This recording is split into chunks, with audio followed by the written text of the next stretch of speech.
మీకు ఎప్పుడన్నా ఇట్లా జరిగిందా నాకు కామెంట్ చేయండి.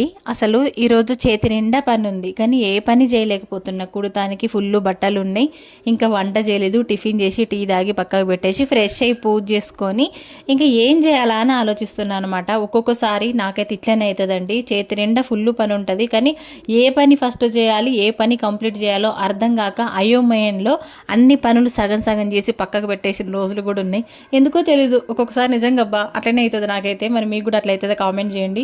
ఇంకా ఏం చేయాలనో అర్థం కాక ఫస్ట్ వంట చేయాలనా, మిషన్ కుట్టాలనా, అసలు ఏది చేయాలని ఇంట్రెస్ట్ లేదు. సండే కదా, అదొక రకమైన ఫీలింగు. ఈరోజు సండేని ఎంజాయ్ చేయాలని అట్లాంటి ఫీలింగ్ ఉన్నప్పుడు ఏ పని ఇంట్రెస్ట్గా చేయలేను అనమాట నేను. అయితే ఇక లాభం లేదని చెప్పేసి ఫ్రిడ్జ్ అయితే క్లీనింగ్ చేస్తున్నా ఇప్పుడైతే. ఎందుకంటే ఫ్రిడ్జ్ ఒక 2 రోజులు అయింది, కొంచెం మరకలు కనబడ్డాయి దీని మీద. ఇంకా దీన్ని ఒక పట్టు అయితే పట్టిన. ఇంకా దీన్ని పట్టినాక ఇంకా అల్లం వెల్లుల్లి పేస్ట్ అయిపోయింది కదా ఇంట్లో, అల్లం వెల్లుల్లి పేస్ట్ అయిపోయిందని ఎల్లిగడ్డలు అయితే ఒలుస్తున్నా. ఎల్లిగడ్డలు ఒలుచుకుంటూ ఇంకొక ఆలోచన వచ్చింది నాకు. ఇంకా మసాలా పౌడరు, నువ్వుల పొడి, కొబ్బరి పొడి ఇవన్నీ కూడా దగ్గర పడ్డాయి కదా, ఇవన్నీ కూడా ఈరోజు ప్రిపేర్ చేసి పెట్టుకుంటే ఇంకా రేపటి నుంచి కొంచెం ఫ్రీగా ఉండొచ్చని ఇంకా ఈ ఆలోచన వచ్చిందనమాట. ఒక్కొక్కసారి ఇట్లా జరుగుతుంది అబ్బా, నాకు ఎందుకో తెలీదు. మరి మీకు కూడా ఇట్లనే అవుతుందా? కామెంట్ చేయండి. వీడియో నచ్చితే లైక్ చేయండి అబ్బా. Bye bye.